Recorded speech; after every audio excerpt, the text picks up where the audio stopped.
Bienvenue sur Only Up to You, le podcast du développement personnel et professionnel, où nous abordons des sujets de la vraie vie, avec à la clé des exemples, des outils et des conseils. Je suis Jennifer Pichi, psychologue du travail et coach de vie certaine.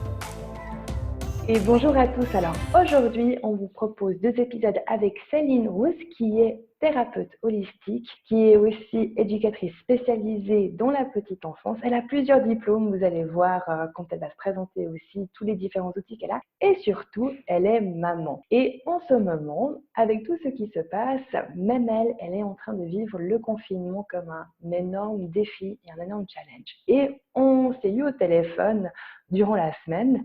N'est-ce pas, Céline? D'ailleurs, Oui. bonjour Céline, merci d'être là. Bonjour Jennifer. Il faut dire que Céline, elle s'est réveillée à 5 h du matin pour faire cet enregistrement avant de devoir s'occuper de son enfant. Hein. Donc voilà, les mamans héros, les mom heroes à 200%, elles sont là, elles sont avec nous. Et justement, c'était en discutant ensemble cette semaine que l'on s'est dit, bon, là, il est temps de faire aussi un axe et un focal sur un accompagnement et un soutien aux parents, parce que c'est quelque chose de fou qui est en train de se passer. Comment est-ce que toi, avec tes mots, est-ce que tu vis un petit peu cette situation, voilà, de ton point de vue, en tant que maman, en tant que thérapeute? C'est une question vague, tu peux y répondre simplement ou vaguement aussi. Eh bien, c'est un challenge. C'est un challenge absolument incroyable que je vis, n'est-ce pas? Et que je pense qu'on est plusieurs à vivre. Alors, je le prends plutôt de manière positive, parce que je me dis, de toute façon, là où on en est aujourd'hui, il faut qu'il y ait un changement. Ça, c'est clair. Mais c'est sûr que depuis, c'était quoi, le vendredi 13, quand on a appris que l'école allait fermer. Ouais, ça c'était pour la Suisse. C'est vrai qu'en France, c'était avant. Ouais, en France, c'était avant. Là, je me suis dit, oula, il va falloir complètement tout réorganiser. Et du coup, est arrivé toutes ces différentes, j'ai envie de dire, casquettes que l'on porte tous les jours dans son quotidien, mais par tranche horaire. Il y a la casquette de la maman le matin, après il y a la casquette de la thérapeute qui va prendre en charge ses clients, et puis ensuite on rejongle avec une autre casquette à un autre moment. Et là, finalement, quand on est confiné à la maison, c'est de se dire, oula, on gère toutes ces différentes casquettes dans un seul et même endroit. Et en plus, il va falloir négocier avec le mari qui a aussi besoin de son espace de travail. Et voilà. Et négocier aussi s'adapter aussi au rythme de l'adaptation de tous les membres de la famille par rapport à retrouver ses repères, parce que là concrètement ce qui s'est passé, c'est qu'on est en perte totale de repères. Et pour reprendre la métaphore, tu connais ma métaphore de papy, mamie et Luc, hein, pour le cerveau. Là, papy et mamie, et Luc aussi, ils sont déboussolés. Du coup, c'est normal aussi de se sentir dépassé, stressé. Oui, et ce que j'ai trouvé intéressant à observer, en tout cas pour chez moi, c'est de me dire, ok, là mon cerveau, visiblement, en tout cas, il est sous stress. Maintenant, je peux vraiment l'identifier comme tel, de me dire, ok, tu ne le vois pas arriver nécessairement, mais tu sens les symptômes, en fait, arriver. Dans le premier temps, tu dis, pour ma part, ce cerveau, il a 3 façons de fonctionner. C'est-à-dire, sous stress, soit il va attaquer, soit il va se figer, ou soit, c'était quoi la troisième? Fuir. Fuir, voilà. Voilà. Alors, déjà, l'attaque n'était pas forcément la première chose que j'ai mis en place. Ouais. Je me suis d'abord un peu figée en me disant, ok, qu'est-ce qui se passe? Ouais. Après, tu te réorganises, tu dis, ok, bon, il va falloir faire des courses, il va falloir aller chercher tout ce qu'il faut pour l'école. Donc, tu te réorganises d'une certaine manière. Fuir, de toute façon, tu peux pas. Celui-là, tu peux le barrer directement. Ouais, même si tu peux essayer de fuir dans ta tête ou de fuir via d'autres moyens. Voilà. Mais, et puis après arrive peut-être l'attaque, parce que y a ce côté où tu commences à devenir agressive avec ton mari parce que lui, il travaille. Puis toi, tu es en train de gérer plusieurs choses, la cuisine, la lessive, la réorganisation de la chambre de l'enfant parce que tu dis le bureau, il doit être dans sa chambre parce que sinon on va pas avoir la place de tous travailler au même endroit. Enfin, c'est plein de petites choses où, dans un premier temps, j'ai vu mon mari qui me disait enfin, t'es agressive, comment tu me parles? Puis je me disais, mais non, je suis pas si agressive que ça, c'est pas vrai. Puis maintenant, après une semaine et demie, je me dis, en fait, si, un peu. Ce que tu décris, c'est normal, c'est ce côté combatif qui peut justement se retranscrire en premier sur une espèce d'agressivité verbale, d'une envie de peut-être s'affirmer aussi, puis de prendre les commandes et puis de dire, tiens, on va faire comme ça, parce que ça redonne en fait un regain de contrôle. Ouais, tu as besoin de reprendre ce contrôle, exactement ce que tu dis. C'est vraiment te dire, j'ai besoin de prendre le contrôle de la situation et je dirais en plus, d'autant plus quand tu es maman, je dirais quand même, dans la peut-être plupart des familles encore, c'est peut-être la maman qui gère, on va dire, le 80%. Allez, on va laisser une part de 20% à l'homme. Mais en tout cas, moi, dans les connaissances que j'ai ou dans la clientèle que j'ai, je vois quand même beaucoup plus, c'est plutôt les femmes qui viennent me consulter que le mari. Ouais.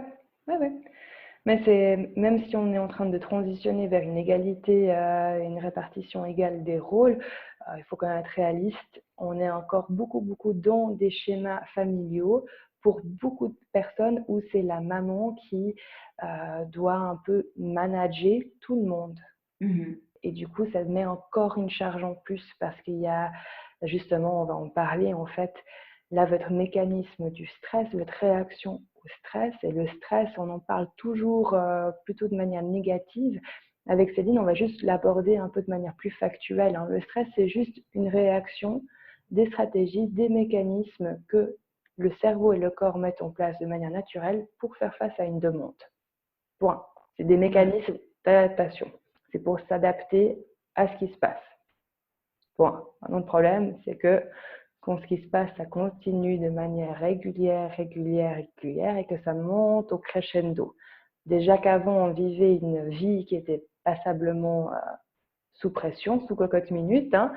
Là, c'est bon, on a mis la température encore plus haut. Et puis, ce que je trouve très intéressant, c'est que tous les problèmes, entre guillemets, de la société d'avant sont là comme cristallisés et exacerbés. Je m'explique. Le fait de devoir faire vite, d'être toujours dans la performance, faire toujours mieux, faire beaucoup de choses à la fois, être disponible et aimable, etc., etc. Tout là, ça se devient hyper cristallisé dans un milieu confiné.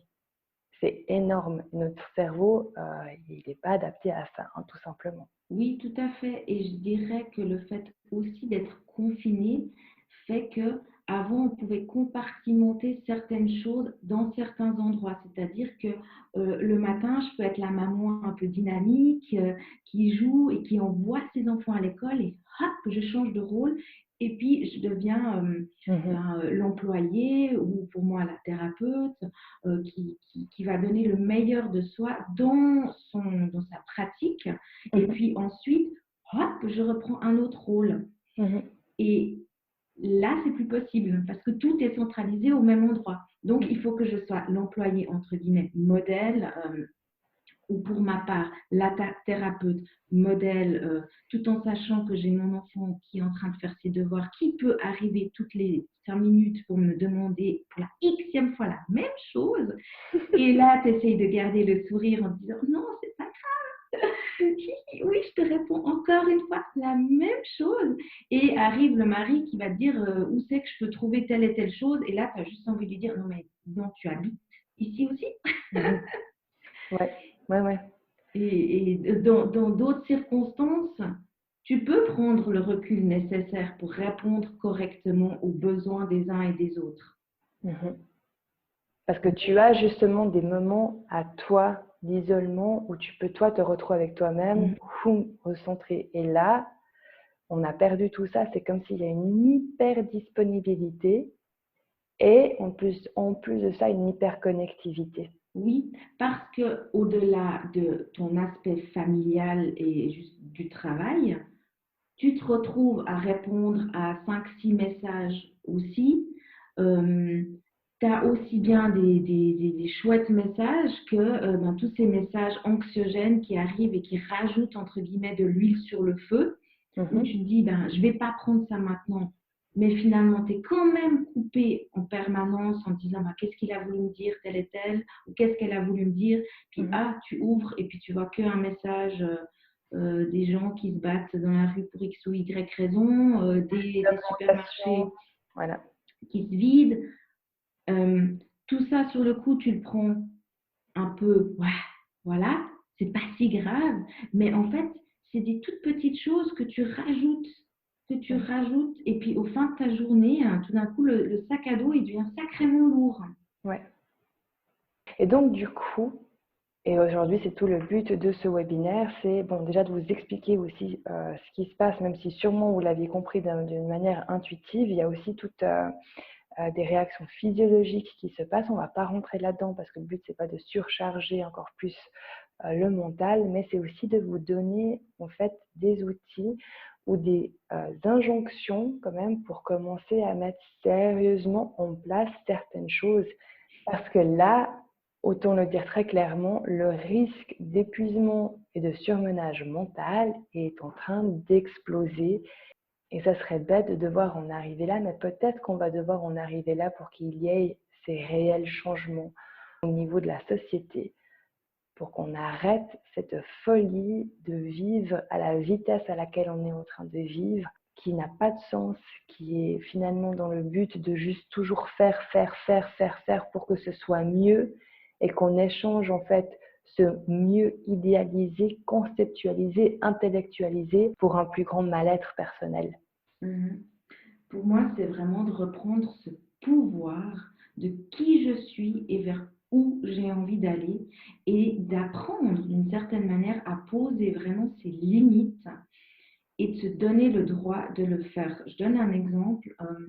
Les maîtresses d'école nous envoient, on a un programme pour la semaine, mais en plus, il y a un groupe WhatsApp avec tous les parents où tous les jours, il y a des petits exercices qui se rajoutent. Mais moi, quand je vois tous les jours ces exercices qui se rajoutent, je me dis, je ne vais pas y arriver. Je ne vais pas y arriver. En plus du programme de la semaine, alors c'est adorable, c'est pour rester en lien avec les enfants. Mais moi, j'ai un fils qui est trop petit parce que je n'ai pas envie de lui donner mon téléphone portable. Déjà, ça me pose un problème qu'il ait mon téléphone en main. Donc, il y a tout un processus où ça me demande de me réadapter et de poser mes limites. Et là, vraiment, cette semaine, je me suis dit, c'est stop. C'est stop. Je regarderai ces messages une fois le matin et une fois en fin d'après-midi et c'est tout. Et les réponses aux exercices, je les transmettrai en fin de journée. Et c'est tout. Et là, maintenant, j'en viens même à me dire, je vais leur envoyer un message que dorénavant, elles n'auront qu'une réponse à partir de 18h. Et c'est tout. Justement, j'avais posé la question, qu'est-ce qui t'empêcherait en fait d'écrire directement sur le groupe et de dire en toute sincérité, voici la situation, voici la décision que je prends, c'est pour vous informer en fait de ça, point barre. Et puis de regarder aussi si peut-être au niveau du groupe, il va y avoir une adaptation qui va se faire. Oui, tout à fait. Mais c'est vrai que d'être dans tout ce qui s'est en fait mis en branle ces derniers jours fait qu'on rentre dans cette espèce de machine à laver qui tourne, ou dans cette roue du hamster. Donc, pour pas te casser la figure, tu cours, tu cours et tu cours encore jusqu'au moment où tu dis, mais j'en ai marre de courir. Mais quand c'est que ça va s'arrêter cette histoire? Mais tu peux pas parce que tu sais que si tu t'arrêtes, tu vas te casser la figure et que ça va faire mal. Donc, c'est peut-être de ralentir cette roue tout simplement parce que c'est ce qu'on nous dit depuis le début, c'est il faut ralentir. Enfin, moi, c'est tous les messages que je reçois, c'est il faut ralentir. Il faut ralentir. La Terre a besoin d'une pause. Oui, mais à l'intérieur, en fait, c'est comme si on ne te donnait pas la possibilité de ralentir. En fait, c'est comme si ça s'accélérait à l'intérieur pour décélérer à l'extérieur. Ouais. Ouais. Et du coup, tu es dans une dynamique et dans une rythmique qui est pas bonne. Non, qui n'est pas tenable sur le long terme. Ouais. Ça fait une semaine, hein, Ouais. 10 jours. Ah, et moi, j'ai l'impression que ça fait déjà 1 mois que je suis à la maison. Ouais. Donc justement, on a plusieurs conseils à vous donner par rapport à ça. Donc la première, comme Céline l'a dit, c'est de revenir à soi et de reprendre son pouvoir. De se rappeler que l'on n'est pas obligé de dire oui et amen à tout. Et si ça peut vous aider, parce que c'est normal que là, en disant ça, qu'il y aura sûrement des réactions immédiates de peur, de «Ah, non, mais je peux pas, attention, ça risque d'être grave, je peux pas dire non à ça, je peux pas dire non à ça». Et juste de prendre quelques instants pour accueillir en fait cette peur et de comprendre qu'elle vient de la peur de se sentir rejeté, de sentir que l'on risque de perdre notre place au sein de la société. Et elle est là, elle est légitime, et c'est là où l'invitation, c'est d'aller la contourner. Je ne dis pas forcément de la dépasser, mais c'est de pouvoir aussi voir les autres choses qui sont en même temps très importantes dans votre réalité du moment. Parce que la peur, c'est comme si tout d'un coup, elle peut prendre énormément de place. Non, je n'ai pas le droit. Et c'est juste de pouvoir prendre un autre point de vue puis de regarder les autres choses qui sont importantes, qui sont peut-être du fait d'être dans la présence avec votre famille, faire ce qui est juste pour votre santé, votre bien-être mental et physique. Et ça, c'est tout autant de choses qui sont importantes, mais que comme, et on le voit encore plus maintenant, on est un peu dans une société, cas de figure où on parle beaucoup de santé et de bien-être, et pourtant c'est pas la chose où on va mettre notre number one focus attention dessus. Dire oui, la santé c'est bien de prendre soin de soi, mais je vais toujours échanger ma santé pour répondre à la demande de mon patron, pour répondre à la demande de la société, pour répondre à l'image de ce que je me fais qui est juste, etc., etc., etc. Ce qui est très intéressant aussi, c'est que le sujet qui fait qu'aujourd'hui, on est tous en train d'être confinés à la maison, c'est la santé. C'est un problème de santé, c'est pas un problème géopolitique, c'est vraiment au niveau de la santé. Et pourtant, encore aujourd'hui, on est en train d'accepter, d'échanger notre santé, notre bien-être mental, émotionnel pour des demandes externes, pour des agendas de choses bien plus grandes que nous qui, au fond, si on distille vraiment, et promis, je ne sais pas de commencer une révolution ici, mais c'est juste pour recadrer un petit peu les choses, que derrière chaque entreprise, et même chaque organisme, que ce soit au niveau scolaire, que ce soit au niveau professionnel, il y a des personnes qui, elles aussi, sont en train de stresser, qui, elles aussi, ont peur que ça ne va plus jamais être comme c'était avant. Et en fait, on n'en sait rien. Probablement qu'il y aura des choses qui vont vraiment changer, et c'est ce que je nous souhaite. Mais c'est aussi de se rappeler ça, en fait. Quand on a des injonctions, des demandes, il faut faire, machin, de se rappeler qu'il y a un humain derrière qui a peur aussi et qui stresse.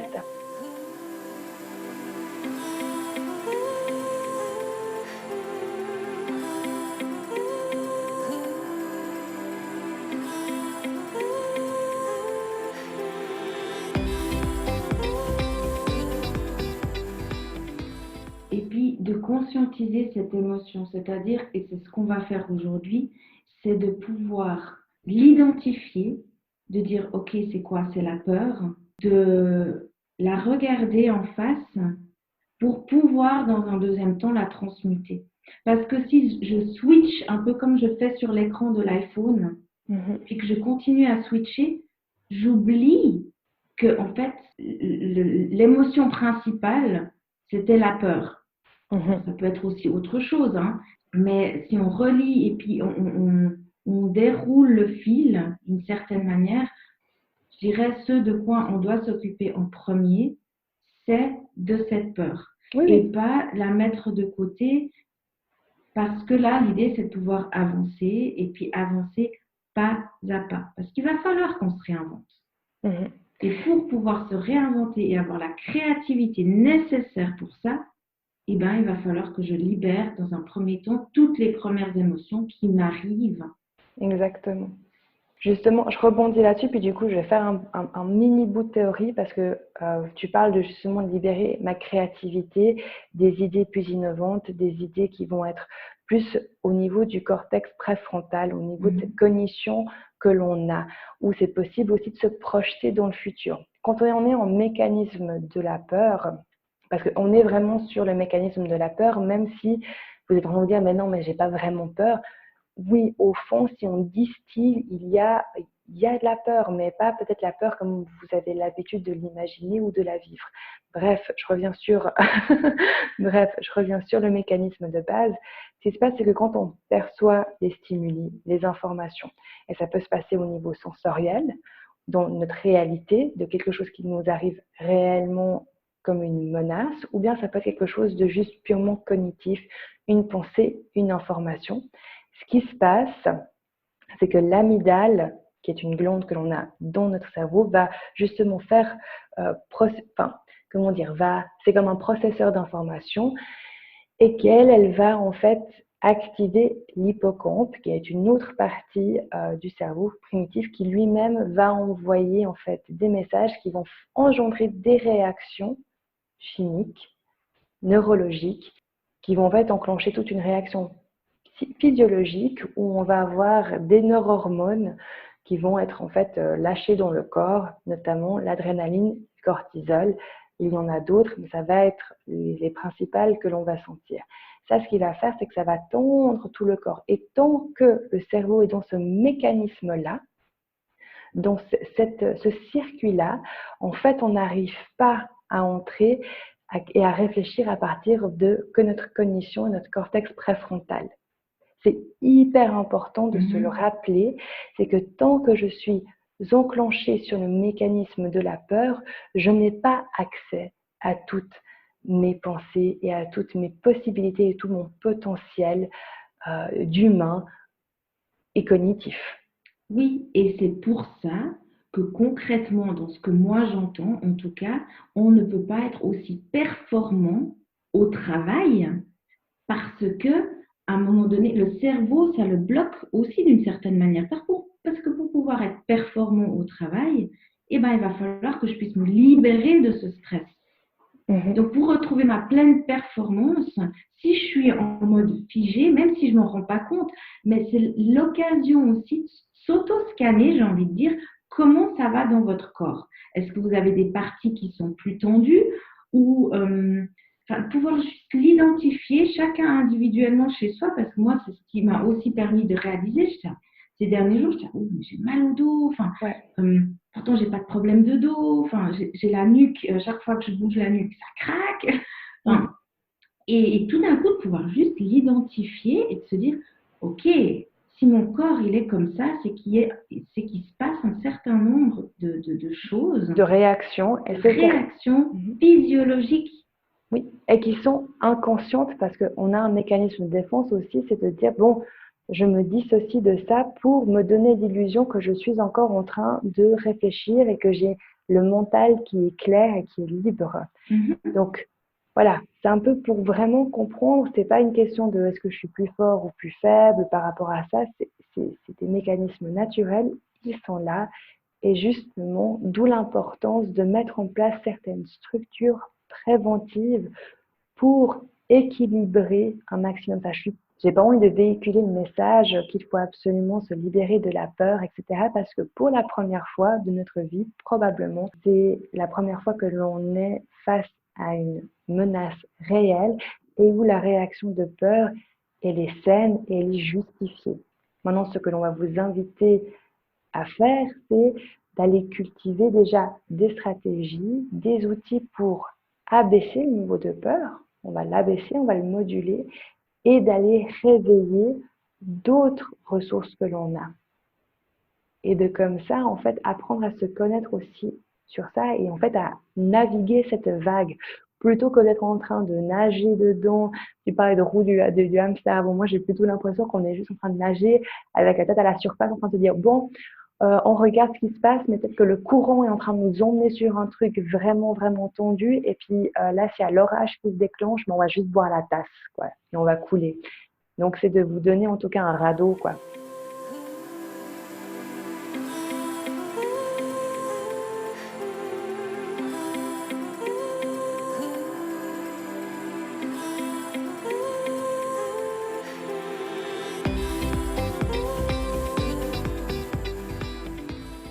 Donc, nos premières recommandations sont déjà mettre des limites et une structure par rapport aux informations qui sont en train de filtrer.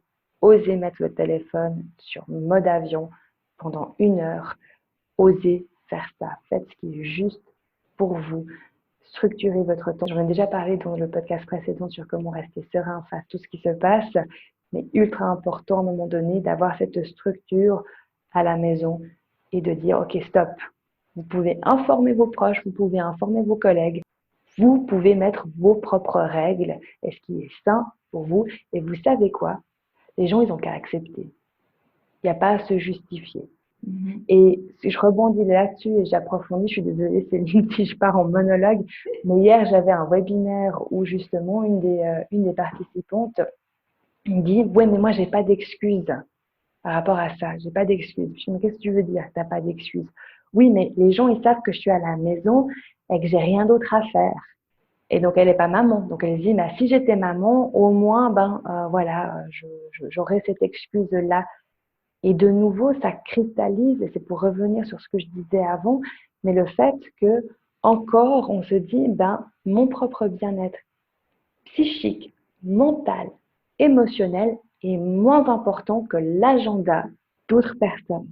Donc, reprenez ce pouvoir-là, redites, ok, stop, basta, parce que là, en ce moment, si vous, votre santé, elle part en cacahuète, et c'est toute votre famille qui va être impactée. Et vous êtes les gardiens de votre santé, de votre bien-être émotionnel, mental et physique. Et vous êtes en tout. Donc, si on a un qui commence à lâcher, si c'est au niveau émotionnel que ça commence à lâcher, au niveau physique et mental, ça va se ressentir.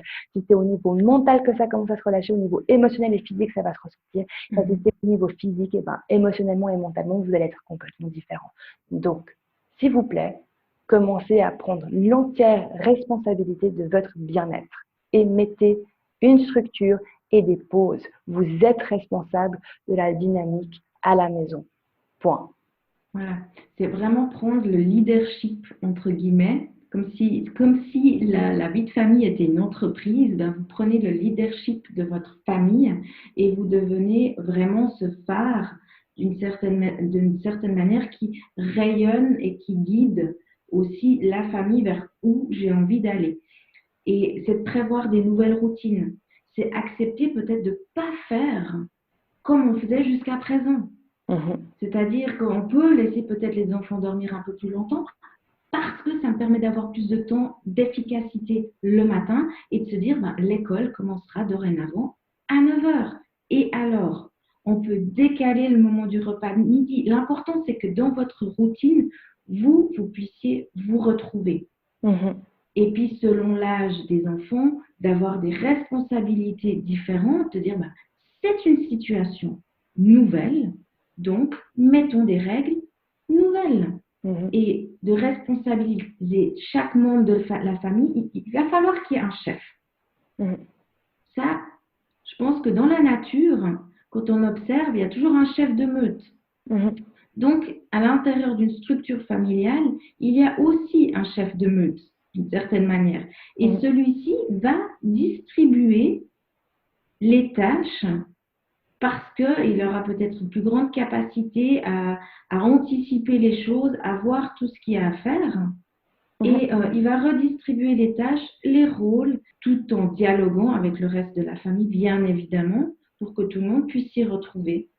Chef de meute ne veut pas dire dictateur, si jamais. Voilà, exactement. Parce qu'on peut le faire avec bienveillance et avec ce côté rayonnant et positif et non pas écrasant et trop structurant non plus. Et puis de laisser là-dedans, aussi ce côté mouvement. Il faut qu'on puisse rester en mouvement. Le mouvement, il est extrêmement important pour le bien-être. Oui. Donc laisser de la place à de la spontanéité, voilà, être aussi souple en fait dans cette structure. Néanmoins, j'invite quand même qu'il y ait sur certains aspects des non négociables et une sorte d'intransigeance. Et c'est surtout par rapport à tous les stimuli externes qui pourraient vouloir venir s'infiltrer dans votre intimité, dans votre cocon. Là, à ce moment-là, c'est à vous de mettre les filtres et d'être OK avec le fait de dire, écoutez, non, là, je ne suis pas disponible, quoi. et là, je n'ai pas les ressources pour répondre à cette demande-là. Parce que c'est là où le stress devient aussi problématique, c'est que comme c'est une réponse, une adaptation des mécanismes, des stratégies d'adaptation en réponse à une demande, ça va tant qu'on a les ressources. Mais quand on n'a plus les ressources et qu'on commence à être sur la réserve, c'est là que ça va se gâter. Donc c'est à vous de pouvoir aussi avoir un œil sur votre réserve, où elle en est, et de faire ce qu'il y a à faire pour se ressourcer. Complètement. Et on peut le mettre aussi par écrit. Faire des petites règles par écrit et puis peut-être aussi afficher notre état émotionnel du moment. Ça peut être imprimer des espèces de smileys, comme les emojis, et puis que chaque membre de la famille, il ait ces 3-4 emojis en disant, ben voilà, aujourd'hui, comment je me sens. Pour pouvoir vraiment mettre et apprendre, parce que ce n'est pas forcément quelque chose qu'on a appris à faire, mettre des mots sur nos émotions. Donc, pouvoir en parler et annoncer la couleur, c'est aussi extrêmement important et rassurant pour les enfants. Ça, on en parlera dans un autre podcast, plus sur l'effet qu'a le stress sur les enfants. Mais avant toute chose, je prends la responsabilité d'indiquer à mon enfant comment je me sens pour que lui-même puisse se repérer et qu'il puisse lui-même aussi identifier ses propres émotions. J'ai le droit aujourd'hui d'être triste. J'ai le droit aujourd'hui d'être plus inquiète. Ouais. Et en fonction de ça, l'autre va m'aborder de manière différente aussi, parce que l'autre pourra anticiper. Et même si les enfants sont petits, on peut le faire très très bien, parce que les enfants le comprennent très bien et très très vite. Absolument. Mais ça, tu vas nous en parler un peu plus après. Voilà. J'aimerais juste finir pour cet épisode sur la notion de valeur. Avant, on parlait un petit peu de qu'est-ce que l'on met en avant. Je vous invite à vraiment prendre quelques instants. J'en ai déjà parlé des valeurs sur ce podcast, mais de juste prendre quelques instants pour aujourd'hui regarder votre liste de valeurs ou la faire si vous ne l'avez pas encore faite, de qu'est-ce qui est important pour vous aujourd'hui, réellement important, et de la hiérarchiser et de se tenir à cette ligne de conduite ou à cette liste de valeurs par rapport à, ok, quand vous avez l'impression que vous êtes en train de vous faire submerger par toutes les demandes, de hop, vous réancrer là-dessus et dire, ok, c'est quoi qui est important pour moi aujourd'hui? En premier, c'est ma carrière, c'est ma famille, c'est mes amis, c'est mon conjoint ou ma conjointe. Qu'est-ce qui est important? Et je me tiens à ma liste de valeurs. Et de là, hop, je me réaligne et je me remets en fait sur mon chemin qui est à moi et qui est juste pour moi. La deuxième chose que l'on aimerait vous dire avec Céline, c'est que la semaine passée, dimanche, on a fait un webinaire un petit peu à l'arrache pour justement accompagner les parents avec différents outils thérapeutiques et de vraiment les mettre en pratique. Et on a décidé qu'on allait faire ça tous les dimanches. Ça veut dire que tous les dimanches, vous avez la possibilité de vous connecter sur un webinaire et où on va vous accompagner à travers des exercices de respiration, d'auto-hypnose, de visualisation, mais aussi d'EFT. Ça, Céline, elle vous expliquera ça tout à un autre moment. Et ça, c'est vraiment pour vous permettre en fait d'avoir un accompagnement actif dans l'action. On va vraiment en fait travailler sur vous, votre corps, votre mental et pas encore vous surcharger d'autres théories. Donc, si vous êtes intéressé ou que, en tout cas, vous avez envie d'avoir les replays, suivez le lien qui est en note de podcast pour vous inscrire en fait au webinaire afin en fait d'avoir les invitations, les informations, etc. Je vous invite vraiment à le faire parce que sur le webinaire, en fait, vous pouvez directement nous écrire et puis on adapte les exercices en fonction du besoin de la demande. Donc voilà. Est-ce que tu veux rajouter quelque chose là-dessus, Céline? Mais non, c'est extrêmement bien expliqué. Rejoignez-nous parce que c'est vraiment un moment de bien-être pour soi, de se recharger pour les semaines à venir et puis d'apprendre tous ces outils qui amènent vraiment ce bien-être au sein de sa propre famille. Voilà. Et quoi de mieux? Quoi de mieux? Et bien entendu, c'est entièrement gratuit et offert. Bon, je te remercie Céline. On vous retrouve dans un prochain épisode justement pour aborder la notion du stress chez les enfants, pour que vous aussi vous soyez un peu plus conscient des différentes choses qui peuvent se passer, de ce que vous pouvez faire. Je vous remercie pour votre écoute. N'hésitez pas à partager cet épisode si vous l'avez trouvé utile, mais de nouveau, juste posez-vous la question si la personne elle en a vraiment besoin ou si c'est juste encore un truc en plus que vous lui envoyez. Je vous remercie du fond du cœur pour votre écoute et puis je vous dis dans 3 minutes si vous écoutez le deuxième épisode tout de suite.